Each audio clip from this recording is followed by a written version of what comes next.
such an honor to be inducted in this Hall of Fame because there are so many tremendous athletes who have come through this school, and in some ways it's very hard for me to understand how I'm counted among them. Maybe the coolest part of all this, though, is that now I get to join the ranks of two beloved track coaches, one of my best friends, and my dad.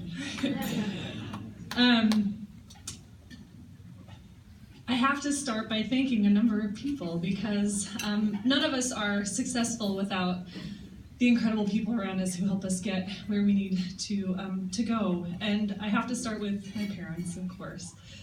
Can't look at you guys, because you're gonna cry, but my parents couldn't be more loving and supportive of my brothers and me and all of our wild endeavors. They've always embraced our individual personalities and interests and never asked us to be anything other than ourselves. Their devotion to their children is unparalleled, and they've truly always put everything aside for us and put us first.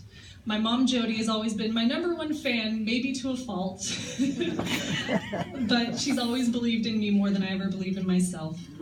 I have no idea how she spent as much time in her car getting us to practices, tournaments, and meets, all while listening to millennium pop and rap music, but I know it must qualify her for sainthood.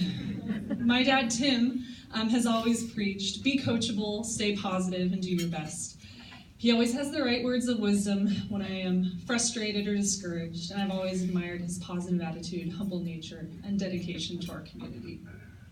I really couldn't ask for better parents. I also have to thank my brothers, John and David. They were dragged to more basketball tournaments and track meets than they care to remember, yet they were always positive and supportive. And as adults, they've become an even more important part of my support system, and their love means the world to me. My grandparents were no longer with us. I have to say a few words about them because they loved sports and they loved their grandkids and they loved their grandkids' sports. My granddad, Fred, and my grandma Myra could always be spotted at our games because instead of sitting in the stands like regular people, they brought yellow lawn chairs and sat on the ground floor. And my grandma, Myra, could always be heard yelling at my basketball games, "Shoot it, B!" as soon as I crossed half court with the ball in my possession. My grandma, Virginia, unfortunately my grandpa Kerm did not live long enough to see me be an Axman, but my grandma Virginia loved coming to games wearing purple as it was her favorite color from her University of Washington days, and she always liked to point out to me which members of the boys' basketball team were built. And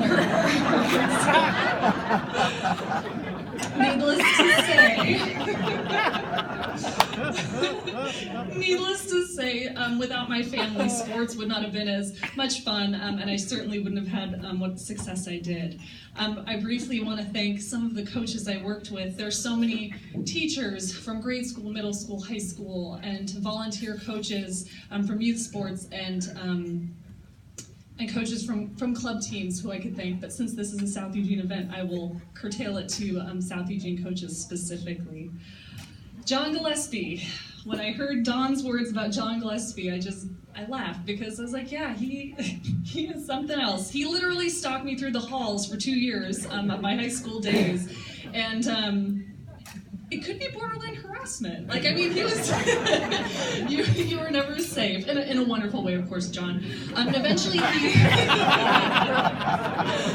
eventually he convinced me, Bailey, just come out and try the discus. Just try it. And I thought, okay, fine, I'll come out and try the discus. But of course, the discus then turned into the shot put. And then I was like, well, you know, Bailey, if you're doing the shot put, you might as well triple jump because, I mean, it's worth a shot. And if you're triple jumping, you know, the long jump, you got to do it to warm up for the triple jump. And we might want to try high jumping too. Maybe that would be good. And so I just kind of rolled with it. And at one point, he had even told me, you know, Bailey, your real event is probably the hammer. I remember looking at him and saying, John, have you seen women who throw the hammer? They look like my dad. For those of you who don't know my dad, you'll see him up on the stage. You'll see. So anyway, and of course, I have to thank the late and great Bob Haynes, my triple and long jump coach. Bob. He was one of the few people who really understood how to coach me. He knew that I was my worst critic, and he knew that helping me laugh through my errors was far more effective than dwelling on my disasters. He would always say, "Bailey, it's simple. Just run fast, jump far. Run fast, jump far." To this day, anytime I see someone wearing socks with Birkenstocks, I smile and get a little teary-eyed thinking of Bob. I loved jumping for Bob, both he and John. And John's enthusiasm for track and field is unmatched and infectious. Again, if he wants you to come out for track, he will get you out for track. I also have to thank my very patient throws coach, Jerry Long, who never got more than 20 minutes at practice with me because John would come and take me to go do something else, and he'd just smile and shrug, and okay, well, we'll see you later. But he's such a sweetheart, and one of my fondest memories was him coaching the female throwers on creative ways to ask boys to the prom. So a sweetheart and a delightful teacher, he's certainly one of a kind. And my unofficial throws coach and teammate, Sean Gummy Williams, I have to thank because he was kind enough to work with me after practice after everybody else had left, despite the fact that I accidentally hit him point blank in the face with a discus. He survived. However, today he's actually a college track coach, and I like to think that maybe I contributed to that in some way, and it may have been the blow to the head that led him down that career path. Oh, well. With that said, I also have to briefly, sorry, I'll try to speed this up here. I have to say what I achieved in track wouldn't have been possible without my South basketball coaches, Jim Danker and Steve Eastburn. Together, they created a program that taught young women to be competitive and dedicated to fundamentals while also developing our mental and physical toughness. Former football coach Scott Bless is also on my thank you list because he and Steve worked together to create the bigger, faster, stronger weightlifting and agility program for our girls basketball team that many programs didn't have at that time and many still do not have today. Steve built us boxes for jumping drills, and when the boxes weren't high enough, he and Scott found an old desk to put out in the hallway for me to do my jumping drills on. Very resourceful. The strength and conditioning program they put together gave me an incredible advantage on the track, and then when I went on to Oregon State to play basketball, it was an incredible advantage there too to have that experience. We've talked a lot tonight about some of the benefits of sports and the things that it brings to people both young and old, and there are just two things I'd like to touch on briefly that I've taken away from my experience as being a student athlete here at South Eugene High School. The first thing that was so incredible and valuable while I was here. What I learned and didn't realize what an important role it would play in my life later is that sports gave me strength and a fight to become very resilient. I learned how to lose gracefully, only to regroup and go again. I learned what it was to work towards goals that were never realized, and to accept the fact that sometimes you just don't achieve all your dreams in life.